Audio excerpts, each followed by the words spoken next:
तो आप सभी का आरआरबी, एएलपी और टेक्नीशियन की क्लास में बहुत बहुत स्वागत है। तो देखिए, हम विद्या पब्लिकेशन की बुक सॉल्व कर रहे हैं और आज का जो हमारा सेट नंबर है वह 10वां है।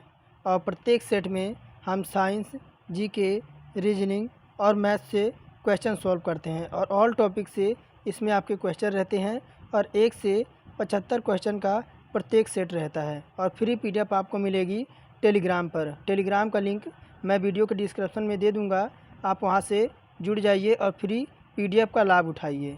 तो चलिए इसी के साथ शुरू करते हैं आज की क्लास।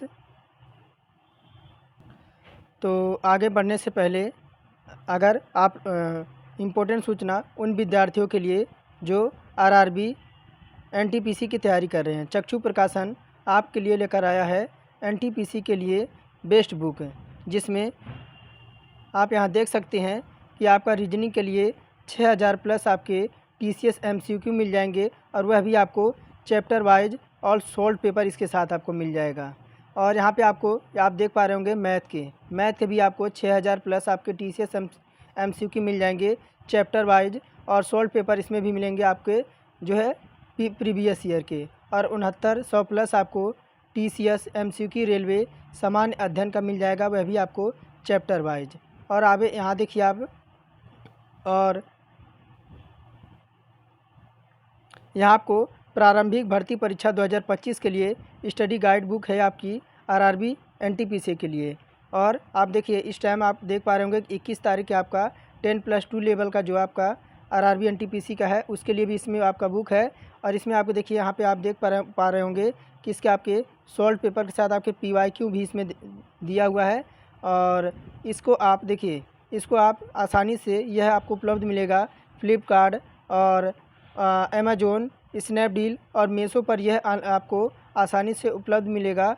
और इसका पीडीएफ इसका जो लिंक है मैं वीडियो को डिस्क्रिप्शन में दे दूंगा, आप वहां से इसे जो है ख़रीद सकते हैं। और यह कॉम्बो पैक आपको बहुत ही,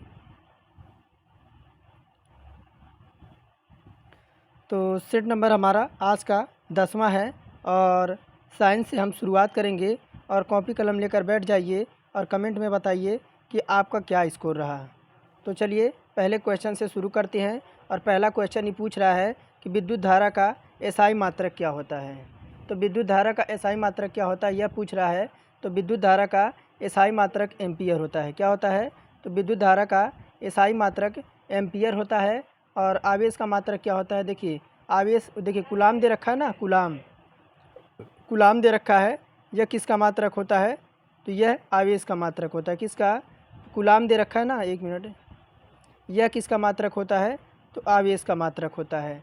और देखिए जूल आपका किसका मात्रक होता है? तो जूल कार्य का मात्रक होता है। किसका? तो कार्य का मात्रक आपका जूल होता है। अब देखिए वाट दे रखा है, तो वाट किसका मात्रक होता है? तो देखिए सामर्थ्य का। किसका? तो सामर्थ्य का। तो चारों विकल्प हमारे क्लियर हो गए। अब देखिए यही सेकंड नंबर प्रश्न पूछ रहा है, जब एक स्थिर बस चलना प्रारंभ करती है तो उसमें जो खड़ा व्यक्ति होता है वह पीछे की दिशा की ओर गिर जाता है।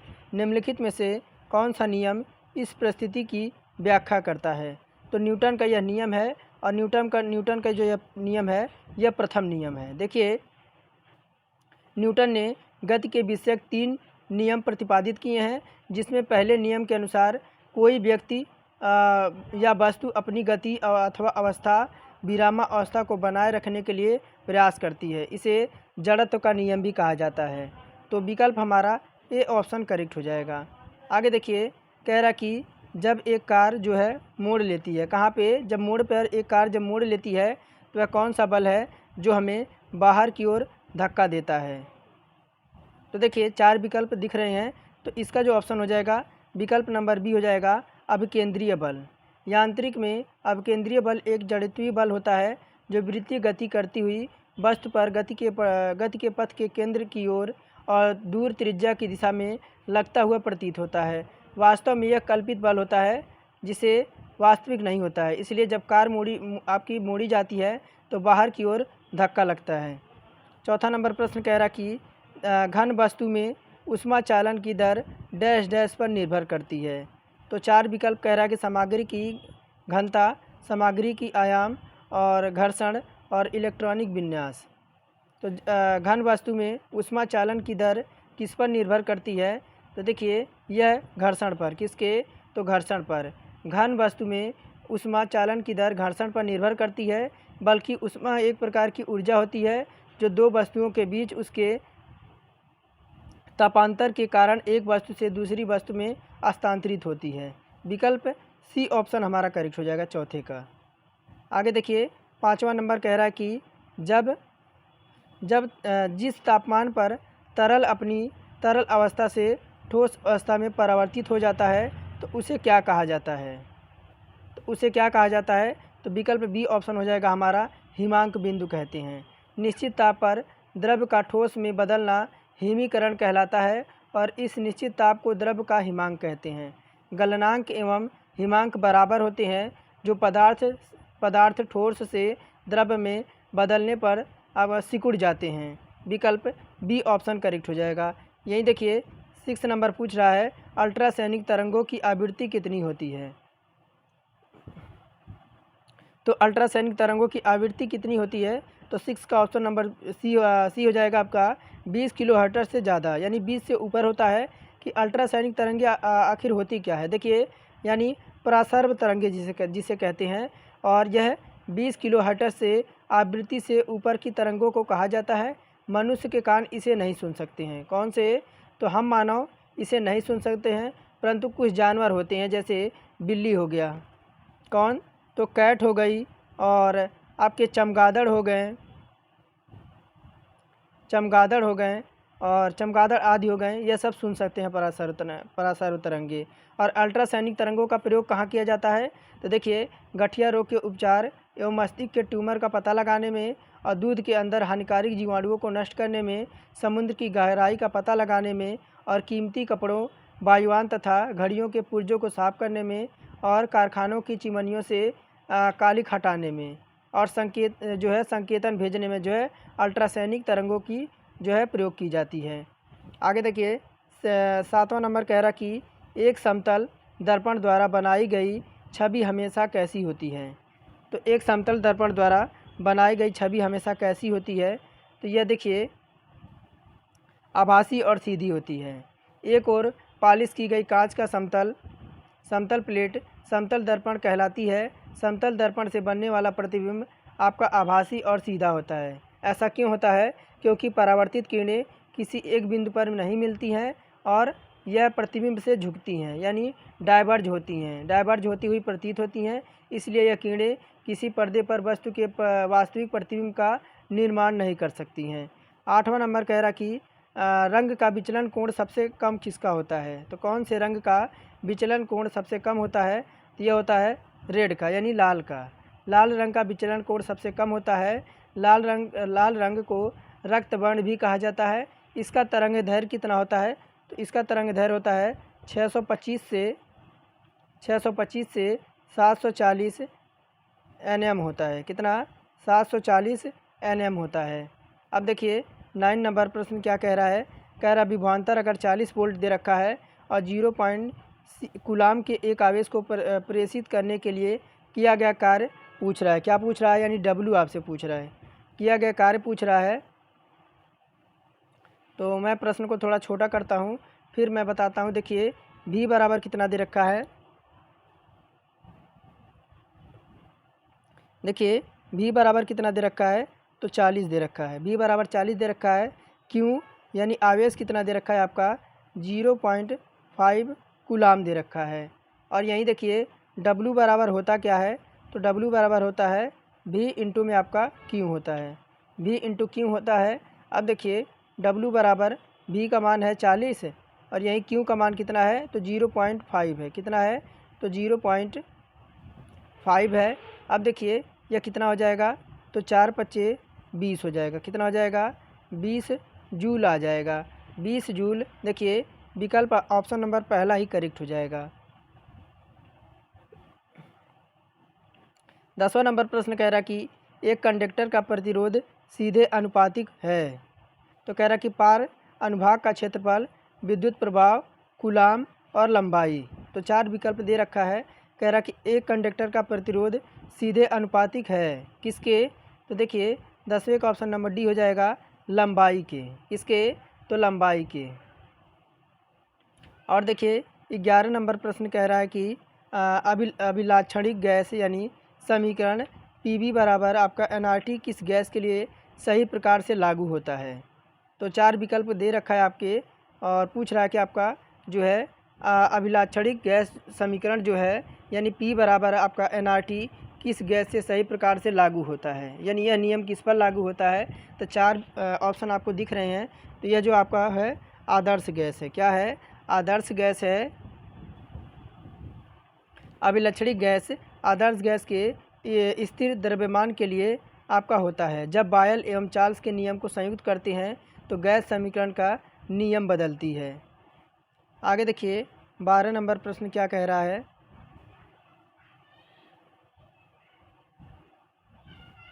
12 नंबर प्रश्न कह रहा है कि जंतुओं का सबसे बड़ा समूह पूछ रहा है। तो जंतुओं का सबसे बड़ा समूह कौन सा होता है? तो ये होता है आपका आर्थ्रोपोडा। क्या होता है? आर्थ्रोपोडा जो होता है वह जंतुओं का सबसे बड़ा संघ होता है। आर्थ्रोपोडा संघ के प्राणियों को प्रजातियां पृथ्वी पर लगभग 2/3 हैं। कितना? 2/3 प्रजातियां जो हैं आर्थ्रोपोडा से आर्थ्रोपोडा की प्रजातियां पाई जाती है 2/3। और इनका शरीर और सिर जो होता है और वक्ष और उदर आपके बैंटा होता है। शरीर के चारों तरफ एक खोल जैसी संरचना मिलती है और सिर पर 2 संयुक्त यानी 2 आँखें मिलती हैं और ये आपके एक लिंगी होते हैं। यह जल और स्थल दोनों जगह पर पाए जाते हैं। जैसे आपका तिलचट्टा हो गया, एक कौन सा हो गया? एक तिलचट्टा हो गया और दूसरा जो आपका हो जाएगा जैसे आपका झींगा हो गया। यह सब क्या होते हैं? तो ये सब आपके आर्थ्रोपोडा समूह के होते हैं। आपका केकड़ा हो गया, केकड़ा के साथ साथ आपका एक तितली हो गई। यह सब क्या होते हैं? तो आर्थ्रोपोडा समूह के होते हैं। आगे देखिए 13 नंबर कह रहा है किस प्रकार का पुनर्जनन अधिक विविधता ला सकता है। तो कह रहा है कि बीजांड द्वारा जननन और पुनर्जनन, लैंगिक और मुकुलन। तो किस प्रकार का पुनर्जनन अधिक विविधता ला सकता है? तो 13 का ऑप्शन नंबर सी हो जाएगा लैंगिक। लैंगिक जनन प्रक्रिया द्वारा उत्पन्न जीवों में विविधता अधिक पाई जाती है। ऐसा क्यों होता है? क्योंकि यह युग्मनज के निर्माण से भाग लेने वाले 2 युग्मक को अलग अलग से जो है प्रसारित करता है। अब देखिए आगे 14 नंबर प्रश्न कह रहा है कि एक यौगिक नहीं है। तो इनमें से कौन सा एक यौगिक नहीं है? तो कह रहा लेड है और चौक दे रखा है, हाइड्रोजन सल्फाइड है और सल्फर डाइऑक्साइड है। तो इनमें से एक यौगिक कौन सा नहीं है? तो ये हो जाएगा आपका लेड। लेड एक यौगिक नहीं होता है। क्यों? क्योंकि यह 2 या 2 से अधिक तत्वों पर एक निश्चित अनुपात पर रासायनिक बंध द्वारा जुड़कर जो पदार्थ बनाते हैं उसे रासायनिक यौगिक कहते हैं। जैसे आपका चौक हो गया, और हाइड्रोजन सल्फाइड हो गया और सल्फर डाइऑक्साइड हो गया। लेकिन लेड यानी देखिए पीबी क्या है? पीबी एक धातु है। अब आगे देखिए 15 नंबर प्रश्न कह रहा है कि एक परमाणु संख्या का इकाई यानी AMU किसके बराबर होती है? तो यह परमाणु किसी पदार्थ अथवा तत्व का सबसे छोटा घटक होता है। उसे तत्व के सभी रासायनिक गुण विद्यमान होते हैं परंतु जो परमाणु द्रव्यमान इकाई होती है वह 1.6 और इंटू 10⁻⁻27 किग्रा होती है। विकल्प हमारा ए ऑप्शन करेक्ट हो जाएगा।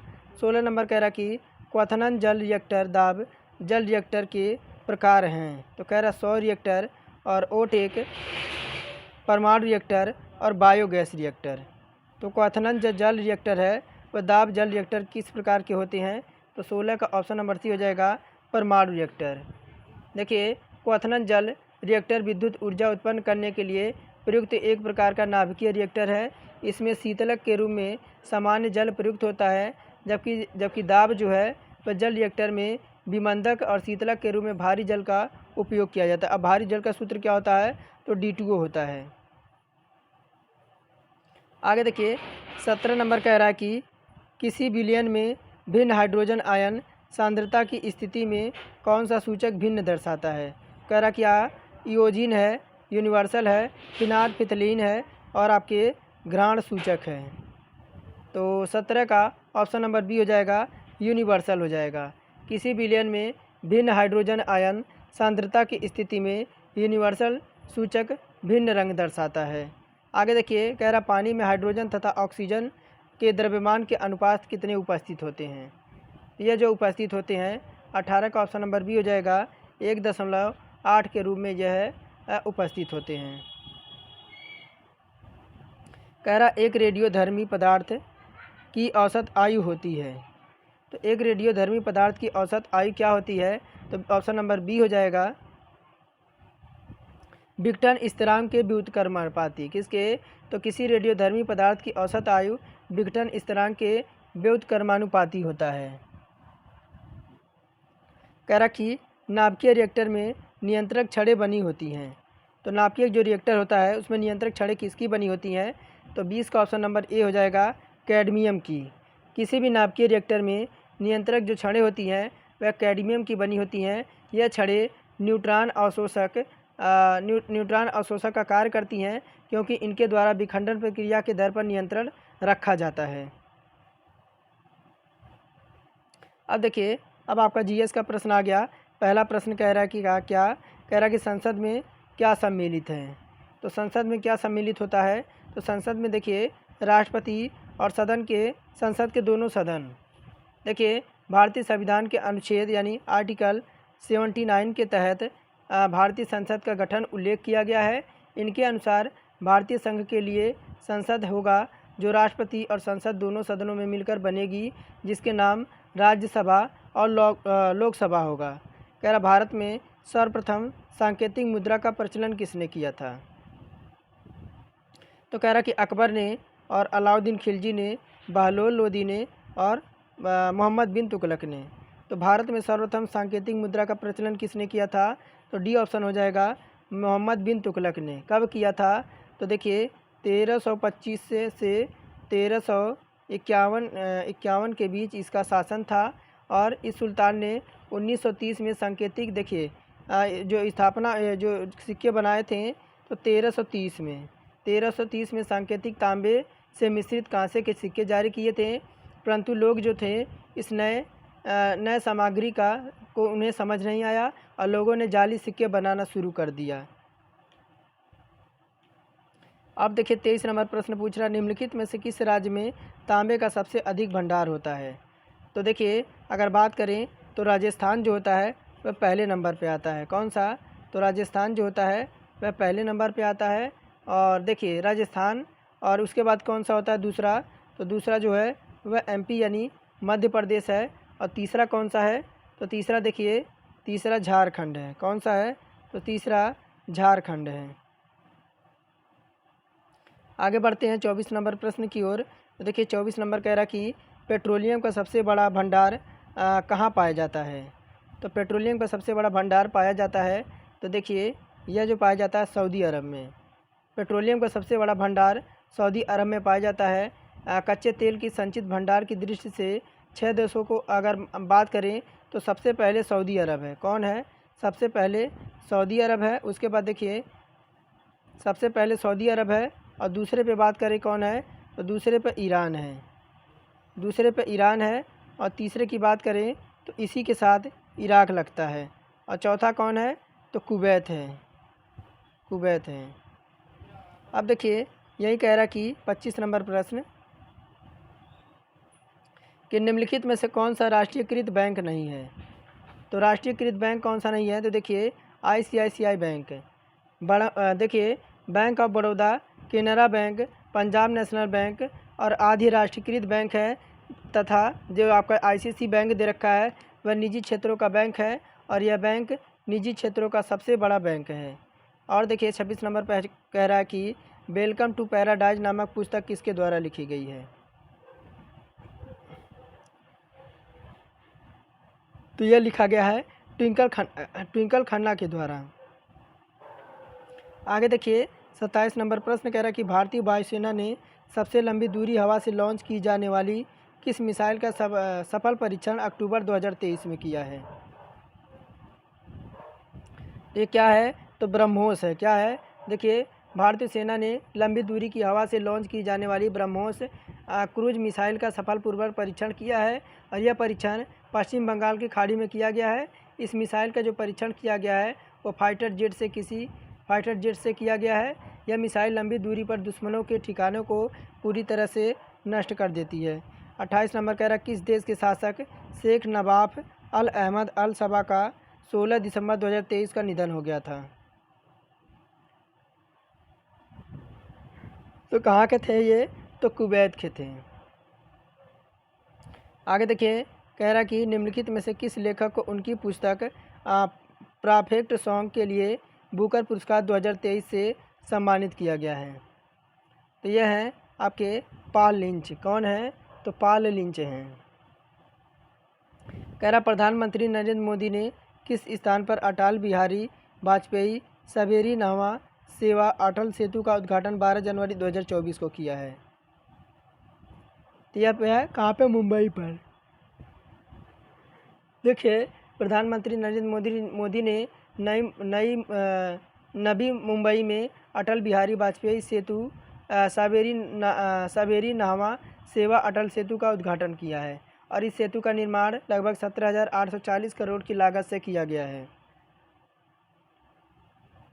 अब देखिए क्या कह रहा है कि उस विकल्प का चयन कीजिए जो पाँचवें पद से उसी प्रकार संबंधित है, जैसे दूसरा पद पहले पद से और चौथा पद तीसरे पद से।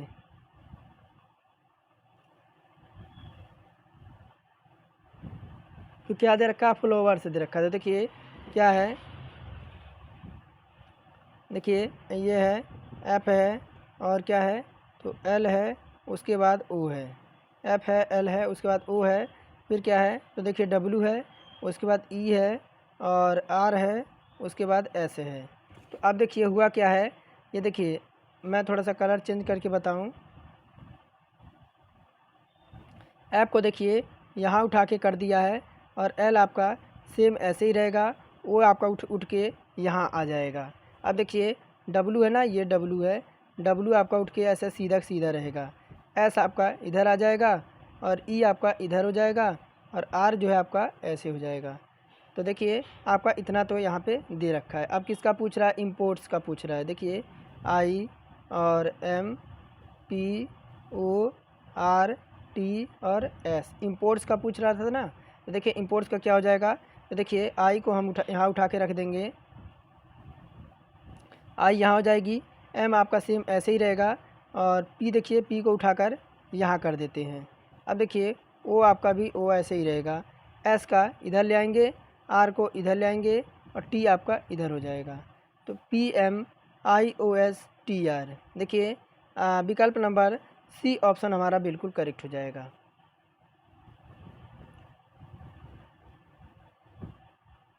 तो कह रहा कि पत्ते पत्ते जो हैं सरसराहट हैं, तो उल्लू का पूछ रहा है। किसका? तो उल्लू का पूछ रहा है।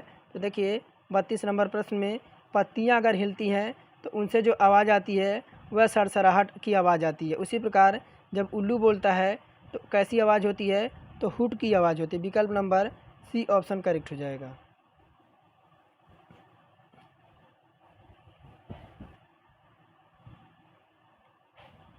कह रहा ए बी का पिता है। ध्यान से देखिए, मैं थोड़ा सा क्वेश्चन को छोटा करके बताता हूँ। कह रहा ए बी का पिता है। ये जो है आपका ये जो है बी का पिता है, तो प्लस लगा देते हैं। ये भी पिता है तो प्लस ही लग जाएगा। फिर कह रहा कि बी सी का भाई है। बी जो है देखिए, बी जो है वह सी का भाई है, डी ए की माँ है। डी कौन है? देखिए यही कह रहा है डी ए की माँ है, यानी फीमेल है। अब देखिए क्या पूछ रहा है, कह रहा सी का डी से संबंध पूछ रहा है। किसका? देखिए सी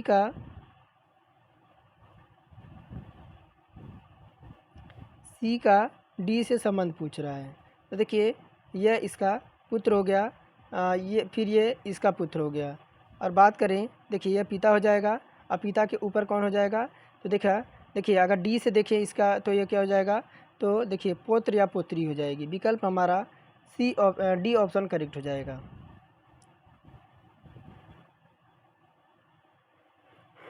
अब देखिए क्या कह रहा है 34 नंबर प्रश्न, यदि 1 अगस्त 2009 को जो है शनिवार था तो अगस्त 2013 को सप्ताह का कौन सा दिन होगा? तो देखिए यदि बात करें 1 अगस्त 1 अगस्त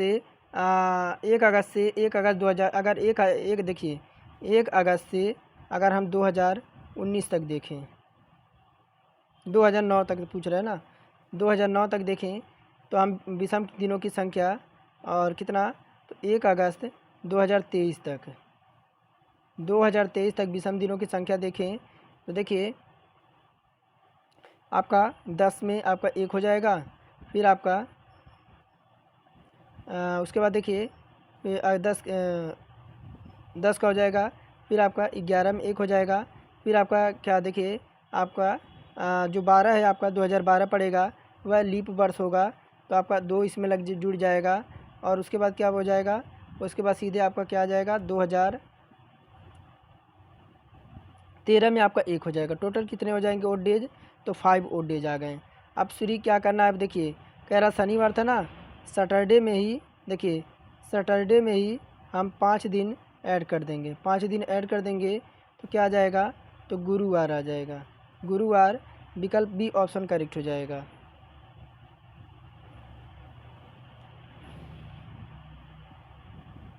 कह रहा है क्या कि रिक्त पद ज्ञात करने को कह रहा है, रिक्त पद ज्ञात करने को कह रहा है। तो देखिए अगर 18 से हम 36 तक चलते हैं, 18 से 36 तक चलते हैं तो इसमें क्या डिफरेंट मिल रहा है, तो देखिए यहाँ पे प्लस 18 जुड़ा है। अब 18 से 54 की तरफ जाएं तो देखिए 18 से 54 की तरफ जाएं, फिर भी हमारा 18 जुड़ा है। अब अगर देखिए अगर हम 54 में फिर 18 ऐड कर दें, देखिए 18 8 4 12 हो जाएगा, हासिल 1 हो जाएगा, 5 1 6 1 7 हो जाएगा, क्या जाएगा 72 आ जाएगा, जो कि विकल्प नंबर डी ऑप्शन में है।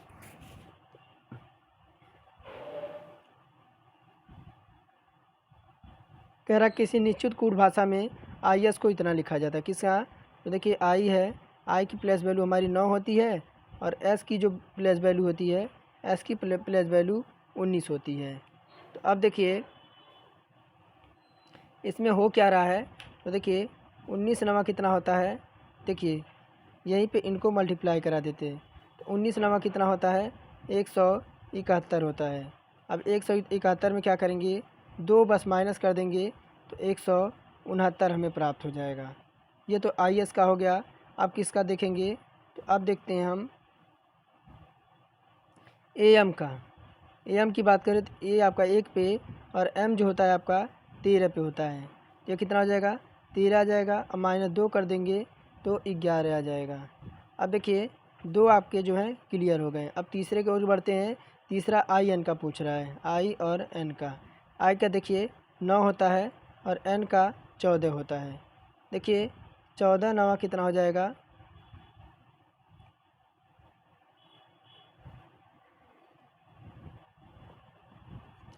तो देखिए आई एन का पूछ रहा है ना, तो 14 9 कितना होएगा, एन है और आई है और एन है, तो 14 9 कितना हो जाएगा, 126 हो जाएगा, और टोटल -2 कर देंगे, कितना हो जाएगा 124 आ जाएगा। विकल्प नंबर 124 विकल्प नंबर बी ऑप्शन में है।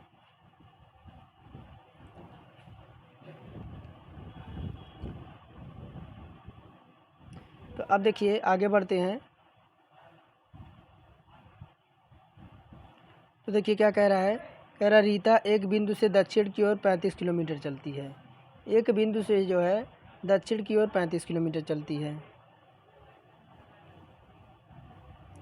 तो रीता चल रही है, देखिए रीता चल रही है यहाँ पे, तो 35 किलोमीटर चल रही है दक्षिण की ओर। फिर कह रहा है कि बाएँ मुड़ती है और 20 किलोमीटर चलती है, तो उसका बायाँ किधर हो जाएगा, तो उसका मान लीजिए यहाँ पे बी बिंदु पर पहुँच गई। अब बाएँ चलेगी कितना, तो 20 किलोमीटर, वह सी पॉइंट पे पहुँच गई। अब कह रहा कि दोबारा घूमी और 35 किलोमीटर चली, तो जब दोबारा घूमती है बाएँ, बाएँ दोबारा घूमेगी तो कितना चलेगी, ये डी ऑप्शन पर, तो यह 35 चलेगी। तो अब संबंध किसका पूछ रहा है, तो कह रहा कि अब वह किस दिशा में खड़ी है। तो देखिए 4 दिशाएं होती हैं, 4 दिशाएं होती हैं। ये आपका नॉर्थ हो गया और ईस्ट हो गया, वेस्ट हो गया और आपका साउथ हो गया। तो यह कौन सी दिशा है, तो देखिए अगर यहाँ से ऐसे बना दें तो यह कौन सी दिशा हो जाएगी, तो यह जो दिशा हो जाएगी, देखिए यह कहाँ पे है, तो पूर्व दिशा में खड़ी है। कहाँ पे, तो पूर्व दिशा में है। कह रहा कि दिए गए समीकरण को सही बनाने के लिए किन दो संख्याओं को आपस में बदल देना चाहिए।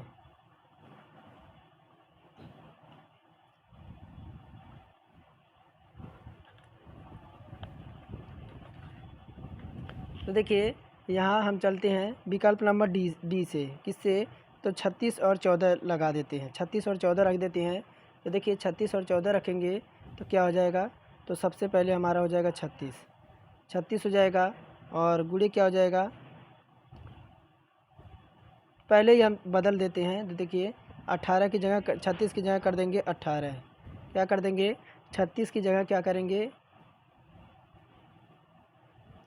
14 क्या कह रहे हैं? 14 और 36 कह रहा है ना। तो सबसे पहले हम 14 रख देंगे, उसके बाद गुणे हमारा क्या हो जाएगा? 81 हो जाएगा, और भागा क्या हो जाएगा? 9 हो जाएगा, 9 हो जाएगा। अब देखिए माइनस क्या हो जाएगा?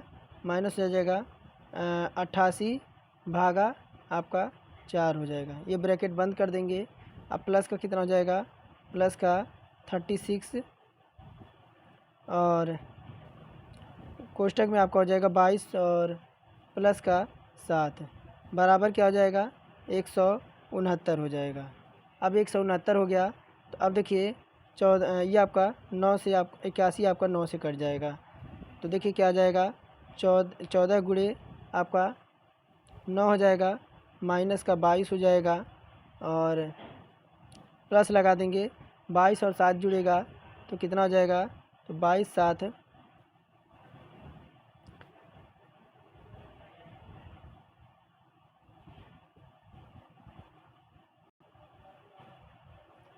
तो यहाँ पे देखिए 22 7 जुड़ेगा तो आपका 29 आ जाएगा, 29 आ जाएगा, बराबर हो जाएगा 169 हो जाएगा, 169 हो जाएगा।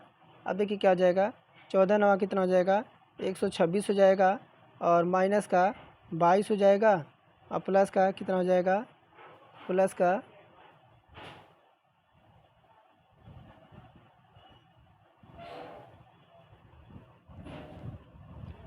तो प्लस का कितना हो जाएगा? 65 हो जाएगा, 65 हो जाएगा। इधर हो जाएगा आपका 169।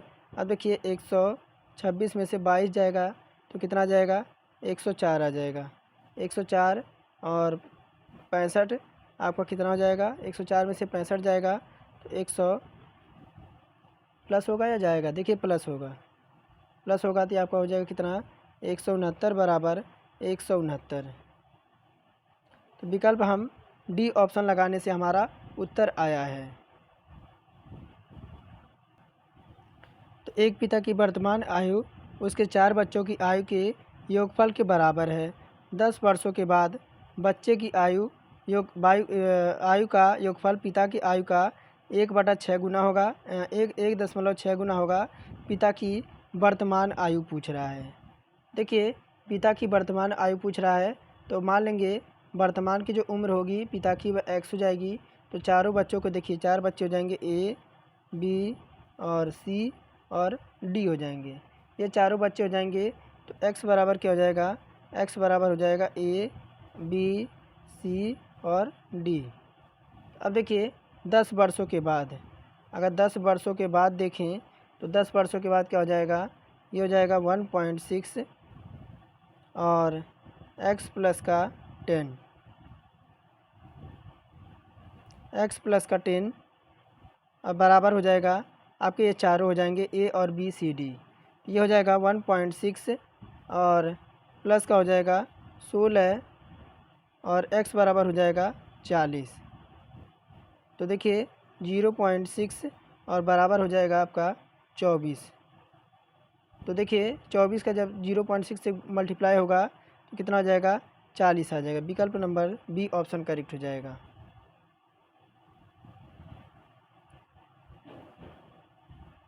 कह रहा है कि 5 कुर्सियाँ जे एच पी एस और एम पूर्व की ओर मुँह करके एक पंक्ति में रखी हुई हैं, लेकिन ज़रूरी नहीं है कि वह इसी क्रम में है। कह रहा पी एस के बाएं दूसरे स्थान पर है।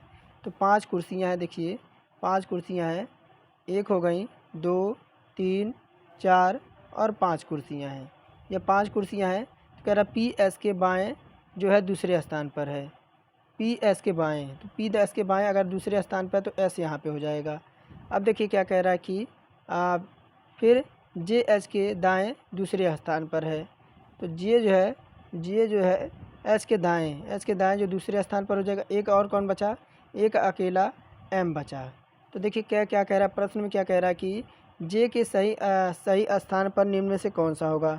तो जे का स्थान पूछ रहा है, तो जे देखिए कहाँ पर है, तो देखिए जे की बात करें, देखिए जे कहाँ है, तो एच के दाईं और दूसरा, एच के दाईं और आपका दूसरा कौन है, तो जे है, विकल्प बी ऑप्शन करेक्ट हो जाएगा। कह रहा उस समुच्चय का चयन करें जिसके बीच का संबंध निम्नलिखित वेन आरेख द्वारा सर्वोत्तम रूप से दर्शाया गया है। तो देखिए अगर बात करें ये आपका कौन सा हो जाएगा, तो ये आपका देखिए ये देखिए विकल्प नंबर डी, ये क्या हो जाएगा, बड़ा वाला, तो बड़ा वाला अनाज हो जाएगा, बड़ा वाला अनाज हो जाएगा। ये क्या हो जाएगा, तो गेहूँ हो जाएगा, गेहूँ हो जाएगा। और ये क्या हो जाएगा, तो मक्का हो जाएगा। देखिए अनाज के अंदर ही गेहूँ और मक्का आते हैं। कह रहा कि कोई प्लम एक एपिक्रेट नहीं है।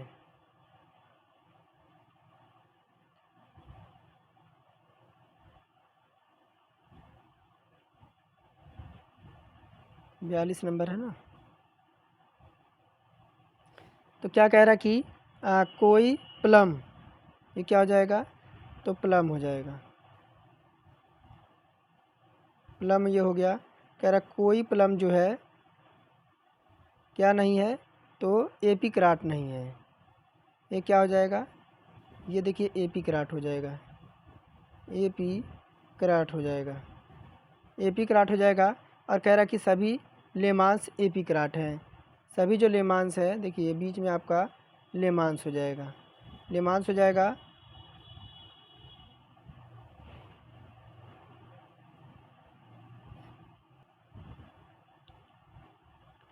तो देखिए ये डायग्राम बन गया। अब देखिए क्या कह रहा है, निष्कर्ष कह रहा है कि कोई एपिक्रेट ग्रेप्स नहीं है, कोई एपिक्रेट, देखिए कोई जो है यहाँ पे आपका देखिए कोई एपिक्रेट ग्रेप्स नहीं है। तो कोई एपिक्रेट जो है आपका, एपिक्रेट देखा, देखिए एपिक्रेट यहाँ पर है और कह रहा है कि आपका ग्रेप्स नहीं है। तो विकल्प देखिए है, लेकिन यहाँ पर आपका नहीं कह रहा है, यानी रॉन्ग कह रहा है, यानी नेगेटिव दे रखा है, तो पहला तो हम जो है काट देंगे। दूसरा कह रहा कि कोई ग्रेप्स एक जो है प्लेम नहीं है। देखिए प्लेम यहाँ पर है और ग्रेप्स आपका इसके अंदर ये वाला है ग्रेप्स। तो क्या कह रहा है, तो बिल्कुल सही कह रहा है। कह रहा कि कोई लेमांस एक प्लम नहीं है, कोई लेमांस आपका एक प्लम नहीं है, यह भी बिल्कुल आपका सत्य हो जाएगा। और चौथा कह रहा है कुछ प्लम आपके लेमांस है। तो देखिए विकल्प हमारा बी ऑप्शन हो जाएगा, निष्कर्ष दूसरा और तीसरा जो है हमारे अनुसरण कर रहे हैं, चौथा भी हमारा जो है गलत हो जाएगा। आगे देखिए कह रहा है कि 6 व्यक्ति एक परीक्षा के लिए उपस्थित हुए हैं। 6 व्यक्ति हैं, देखिए 6 व्यक्ति हैं, कौन है, कह रहा है कि 6 व्यक्ति एक परीक्षा के लिए उपस्थित हुए हैं। नरपेश ने मानसी और अंशिका से अधिक, लीना ने कम अंक प्राप्त किया है। केवल 2 व्यक्तियों ने निरपेश से अधिक अंक प्राप्त किए हैं और संबित ने नागेन से कम अंक प्राप्त किया है, लेकिन सबसे कम अंक नहीं प्राप्त किया। तो केवल 2 व्यक्तियों ने मानसी से कम अंक प्राप्त किए। देखिए ये आपके लिए होमवर्क रहेगा, ये क्या रहेगा, तो आपके लिए जो है ये होमवर्क रहेगा, आप कमेंट में बताना है। कमेंट में प्रश्न क्या है कह रहा है, देखिए कि स्क्रीनशॉट लीजिए और प्रश्न मैं दिखाता हूँ प्रश्न क्या पूछ रहा है। तो देखिए ये प्रश्न पूछ रहा है कि संबिता ने मानसी से तो कौन सा इसमें हमारा जो है प्रश्न हो जाएगा। यहाँ देखिए ये 43 नंबर है ना, तो यहाँ देखिए ये आपके ऑप्शन है, ये ऑप्शन है। तो अब देखिए बढ़ते हैं, कह रहा निम्नलिखित में से श्रृंखला में अनुपस्थित पद का चयन करना है, अनुपस्थित पद का चयन करना है। तो देखिए सबसे पहले हम किस पे चलते हैं, तो देखिए 3 से अगर हम 5 तक जाते हैं तो देखिए 3 2 हमारा कितना हो जाएगा, 5 हो जाएगा, 5 2 7 हो जाएगा, 7 2 9 हो जाएगा और 9 2 11 हो जाएगा और लास्ट में आपका कितना आ जाएगा, लास्ट में हमारा 13 आना चाहिए। तो 13 देखिए 13 हमारा इन दोनों में 13 तो नहीं है। अब चलते हैं किस पे, तो लास्ट में हमारे कितना आना चाहिए, तो लास्ट में हमारा 13 आना चाहिए। कितना आना चाहिए, लास्ट में हमारा 13 आना चाहिए। अब 13 इन दो ऑप्शन में, इनको काट देते हैं। फिर अब चलते हैं किस पे, तो देखिए चलते हैं यहाँ पे। देखिए 4 और 2 6 और 6 2 8, 8 और 2 10 और 10 2 12 और 12 2 कितना हो जाएगा 14। तो देखिए 14 हो गया। अब देखिए 14 तो हमारा देखिए 14 इसमें भी है, 14 इसमें भी है। अब देखिए अगर बात करें इसी तरह से सॉल्व करना है, तो देखिए हमारा विकल्प नंबर डी ऑप्शन करेक्ट हो जाएगा। आपका एम आ जाएगा। कैसे आ जाएगा, तो देखिए डब्लू से हम चलते हैं, डब्लू से चलेंगे यूँ तक, डब्लू से चलेंगे यूँ तक, तो देखिए कितना मिल रहा है हमें, -2 हमारा हो रहा है। यूँ से एस तक चलेंगे -2, एस से देखिए एस 19 पे और क्यू जो हमारा होता है वह 17 पे, -2। अब 15 ओ पे हमारा 15, फिर ये भी -2। अब 15 से देखिए 2 घटाएंगे तो 17 आएगा, 17। देखिए हमारा एम, हमारा विकल्प नंबर डी जो है हमारा करेक्ट हो जाएगा। यहाँ पे आपका ओ 15 पे हो जाएगा। अब 15 में जब 2 घटाएंगे तो आपका 13 आएगा, 13 पे एम होता है। कह रहा देखिए यदि एक्स और वाई दोनों धनात्मक हैं तो एक्स का मान क्या होना चाहिए। तो 45 नंबर प्रश्न है। तो अगर 2 मान है ना, तो देखिए विकल्प नंबर सी हो जाएगा। एक्स का मान प्राप्त करने के लिए ना तो समीकरण 1 होगा, ना ही समीकरण 2 पर्याप्त होंगे, परंतु एक साथ दोनों आवश्यक है उत्तर देने के लिए। अब देखिए कह रहा सुधाकर रमेश से लंबा है। सुधाकर जो है यहाँ पे देखिए सुधाकर है ये, और यह किससे लंबा है, तो रमेश से, ये रमेश से लंबा है। फिर देखिए आगे दूसरा नंबर कह रहा है कि राजेश सुधाकर से छोटा है। फिर से देखिए सुधाकर से कौन छोटा है, तो राजेश, राजेश। फिर तीसरा क्या कह रहा है कि उनमें सबसे छोटा कौन सा है।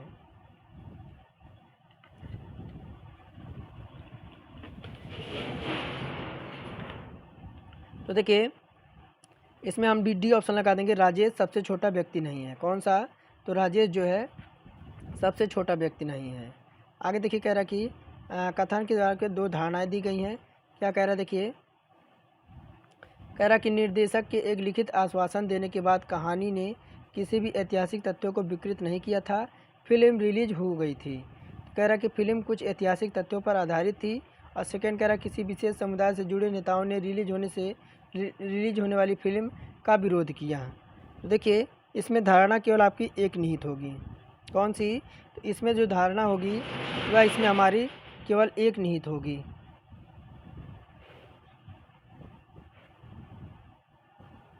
अब देखिए 48 नंबर कह रहा है कि निम्नलिखित स्थापन का अध्ययन करें और प्रश्नों का उत्तर दें। कह रहा कि यदि उपयुक्त क्रम में से सभी संख्याएं और प्रतीक निकाल दिया जाए तो सभी संभावित 3 अक्षरों का संयोजन कर कुल संख्याओं की पहचान करना है।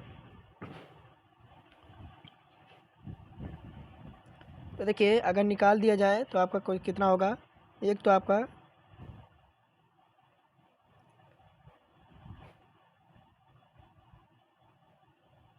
तो कौन सा होगा, एक तो आपका ए हो जाएगा, बी हो जाएगा और कौन हो जाएगा, तो आपका सी हो जाएगा। ए बी और सी हो जाएगा। अब ए और बी सी हो जाएगा तो यहीं देखिए ए का आपका कितना होता है, 1 होता है, बी का 2 होता है और सी का 3 होता है। इनको मल्टीप्लाई करा देंगे तो 6 मिल जाएगा। विकल्प नंबर सी ऑप्शन करेक्ट हो जाएगा। अब यहीं देखिए क्या कह रहा है कि यदि प्लस का अर्थ है, यदि भाग का अर्थ प्लस है, माइनस का अर्थ भाग है और गुणे का अर्थ माइनस है, तो प्लस का अर्थ गुणा है, तो इसको आपको सॉल्व करना है। तो देखिए क्या हो जाएगा, ये हो जाएगा 16 और माइनस का 4, 16 माइनस का 4 एक ब्रैकेट में कर देंगे। फिर क्या हो जाएगा, भागा हो जाएगा 3 और माइनस का 4, बटे लगा देंगे क्या, तो 2 गुणे आपका 8 हो जाएगा और माइनस का 3 हो जाएगा और गुणा आपका 15 हो जाएगा और प्लस का 1 हो जाएगा। अब देखिए क्या हो जाएगा, 16 में से 4 जाएगा तो 12 आ जाएगा और भागा आपका 3 - 4 हो जाएगा। अब बटे क्या हो जाएगा, बटे हो जाएगा 8 दूनी 16, 8 दूनी 16 और 1 17 और गुड़े 15 कितना हो जाएगा, 45 हो जाएगा। गुड़े नहीं होगा आपका, माइनस आएगा, माइनस का 45 हो जाएगा। अब क्या आ जाएगा, तो देखिए 3 से काटेंगे, 4 4 × 3 = 12, यानी 3 से 3 जाएगा तो 0 आ जाएगा, और 17 45 में से आपका जाएगा तो माइनस का कितना आ जाएगा, 28 हो जाएगा। अब किसी संख्या में 0 में भाग देंगे तो संख्या आपकी 0 हो जाएगी।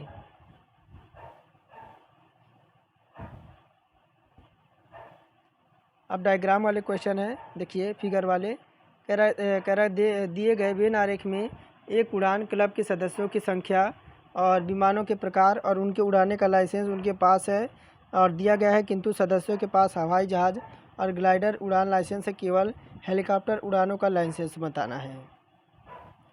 तो 50 नंबर है, तो देखिए डी ऑप्शन हो जाएगा, 15 हो जाएगा। कैसे हो जाएगा 15, तो देखिए एक आपके हो जाएंगे कौन, तो देखिए एक तो आपका 7 हो जाएगा, और उसके बाद कौन सा हो जाएगा, उसके बाद 3 हो जाएगा, उसके बाद क्या हो जाएगा, तो उसके बाद 5 हो जाएगा। तो 7 3 10 और आपका 15 हो जाएगा। आगे कह रहा कि नीचे दिए गए चित्र का सही बनने वाले दर्पण प्रतिबिंब का चयन करें यदि दर्पण ए बी पर रखा गया हो। तो देखिए ए बी पर यह रखा जाता है, यहाँ पे 1 मिनट, ए बी पर यह रखा गया है तो ये आपका बनेगा ये वाला जो आकृति आपका बनेगा, ये ऊपर की साइड नहीं होगा। देखिए ब्लैक डॉट है, यहाँ पे आपका डॉट ही नहीं है, इस वजह से ये आपके ऑप्शन नहीं होंगे। अब देखिए ये आपका उत्तर आकृति और ये आपका प्रश्न आकृति है, ये आपका कैसा बनना चाहिए, तो ये देखिए आपका, ये आपका इस तरह से आपका कुछ होना चाहिए, ऐसे ऐसे करके होना चाहिए। देखिए ऑप्शन नंबर यह भी आपका केवल 52 है ना, ये 1 मिनट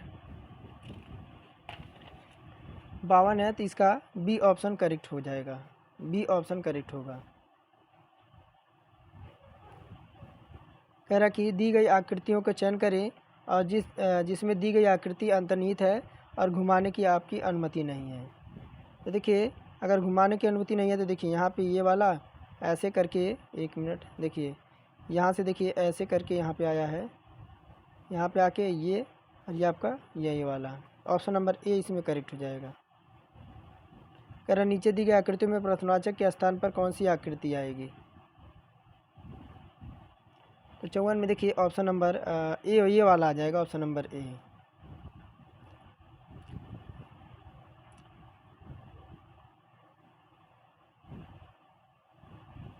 कह रहा दी गई आकृतियों में कितने घन हैं, दी गई आकृतियों में कितने घन हैं, तो इधर से देखें तो 6 हैं, इधर से देखें तो कितने हैं, 4 हैं, और इधर से कितने हैं, तो 6 हैं। तो 6 आपकी लंबाई, 4 चौड़ाई और आपकी 6 ऊंचाई, तो सीधे क्या करना है, इनको मल्टीप्लाई कर देना है। तो 6 छक्का 24 और 24 छक्के कितना हो जाएगा, 144 हो जाएगा।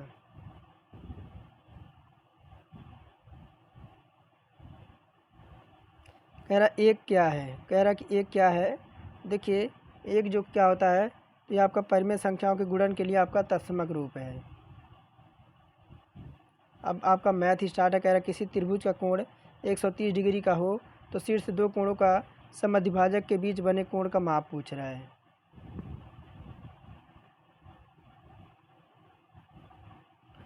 तो देखिए आपका यहाँ से देखिए इसको थोड़ा सा बड़ा है, फिगर बना के समझाना पड़ेगा।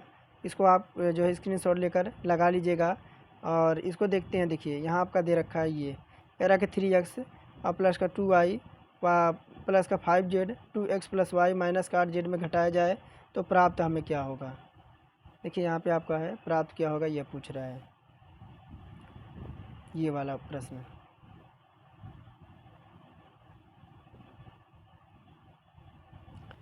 तो अगर इनको इनमें से घटाया जाए, देखिए क्या मिलेगा, हमें मिलेगा 2x और प्लस का y और माइनस का 8z और प्लस का 3y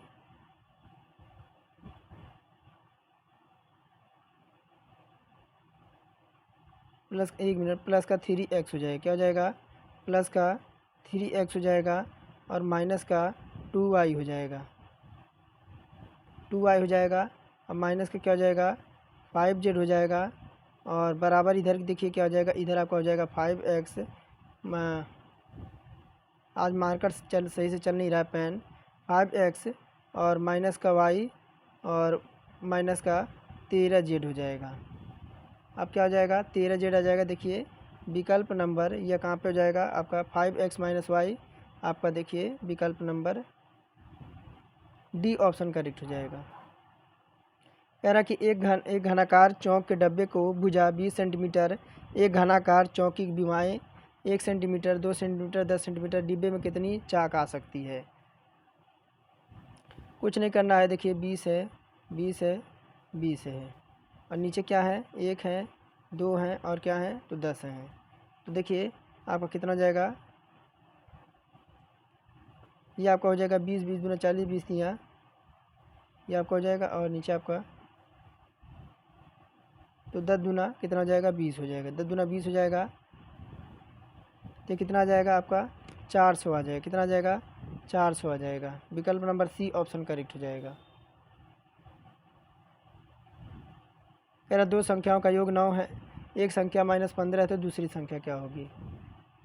तो देखिए 9 है और एक आपका क्या है तो 15 है और प्लस का क्या हो जाएगा बराबर, देखिए बराबर 9 हो जाएगा और प्लस का 15 हो जाएगा बराबर क्या हो जाएगा 24 हो जाएगा।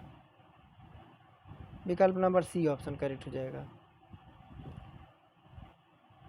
कह रहा कि पिता की आयु पुत्र की आयु की 4 गुनी है, 10 वर्ष के उपरांत पिता और पुत्र की आयु 3 गुना होगा और पिता के 5 वर्ष बाद आयु क्या होगी। तो पिता की 5 वर्ष बाद आयु पूछ रहा है।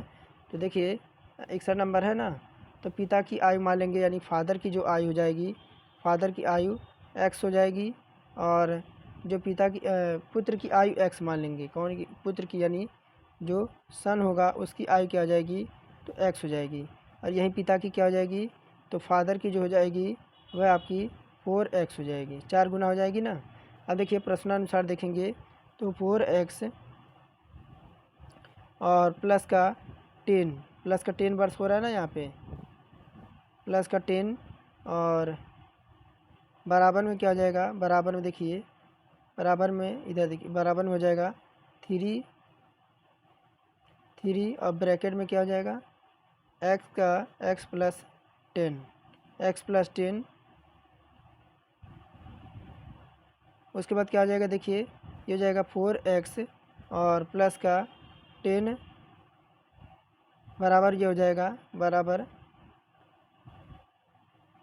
हो जाएगा 3x और प्लस का 30 ये हो जाएगा आपका 4x माइनस का 3x इधर लाएंगे और बराबर देखिए इधर 30 को इधर ले आएंगे, 30 को इधर लाएंगे और माइनस का आपका 10 इधर हो जाके आपका माइनस हो जाएगा और x बराबर क्या हो जाएगा, x बराबर आपका 20 आ जाएगा, 20 आ गया। अब पिता की वर्तमान आयु निकालेंगे तो इसमें क्या करेंगे 4 से मल्टीप्लाई करा देंगे तो 20 चौका कितना हो जाएगा 80 वर्ष हो जाएगा, कितना तो 80 वर्ष हो जाएगा। अगर 5 वर्ष बाद पिता की आयु क्या हो जाएगी तो 5 वर्ष 80 में 5 ऐड कर देंगे तो 85 वर्ष हो जाएगी।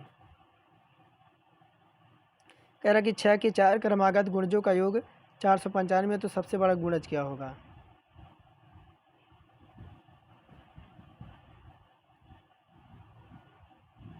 तो देखिए यही सब प्रश्न है, मैं इसे जो है टेलीग्राम पे प्रोवाइड करा दूंगा, आप वहाँ से इसे देख लीजिएगा।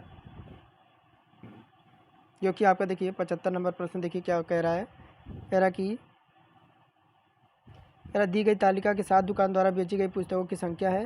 कह रहा ए और बी मिलकर बेची गई पुस्तकों की संख्या ई तथा एफ के द्वारा बेची गई पुस्तकों की संख्या के बीच का अनुपात पूछ रहा है। तो देखिए ए और बी द्वारा बेची गई पुस्तक कौन कौन से हैं, तो ए और बी के द्वारा कौन कौन सी हैं तो 34 है और प्लस का क्या इतना है तो प्लस का 48 है, ये कितना हो जाएगा 48 है तो ये हो जाएगा 72 हो जाएगा। अब देखिए ई और एफ़ की देखते हैं। तो ई देखिए यहाँ पे है, एफ़ यहाँ पे है, तो ई का ये है, एक ई का ये है, तो ये कितना हो जाएगा, और 64 और प्लस का 110 हो जाएगा, ये कितना हो जाएगा, 174 हो जाएगा। अब 174 में से 82 माइनस कर देंगे, 174 में से 82 माइनस करेंगे तो कितना आएगा, 92 आ जाएगा। विकल्प नंबर देखिए 92 ऑप्शन नंबर ए में है। तो देखिए ये सब है, आप स्क्रीनशॉट लेकर इसे जो है सॉल्व कर सकते हैं। बाकी 70 नंबर प्रश्न देखिए, कह रहा कि ए अनुपात बी बराबर 2:3 है, बी और सी अनुपात बराबर 4:2 है, तो आपका ए बी सी का मान पूछ रहा है। तो देखिए कितना कह रहा है आपका, ए और बी का अनुपात कितना दे रखा, ए है और बी है, तो कितना कह रहा है कि आपका, फिर अब कितना है, तो इसको कुछ नहीं करना। देखिए 2 है और 3 है, 2 है और 3 है और 4 है और 5 है, उल्टा क्या करना है, उल्टा n बना देना है। उल्टा n बनाएंगे तो 4 दूना 6 हो जाएगा और 4 तियाँ 12 हो जाएगा, और फिर 5 तियाँ 15 हो जाएगा। अब देखिए ए बी सी का अनुपात हो जाएगा कितना, 8, 12 और 15 हो जाएगा। विकल्प नंबर बी ऑप्शन करेक्ट हो जाएगा। अब देखिए यही है, बाकी आप इसे स्क्रीनशॉट अगर लेकर सॉल्व कीजिएगा, क्योंकि क्वेश्चन थोड़े से बड़े हैं, बाकी कुछ है नहीं, क्योंकि आज पेन टाइप चल नहीं रहा है। मिलेंगे फिर नेक्स्ट वीडियो में, तब तक के लिए धन्यवाद। आप सभी का दिन शुभ हो।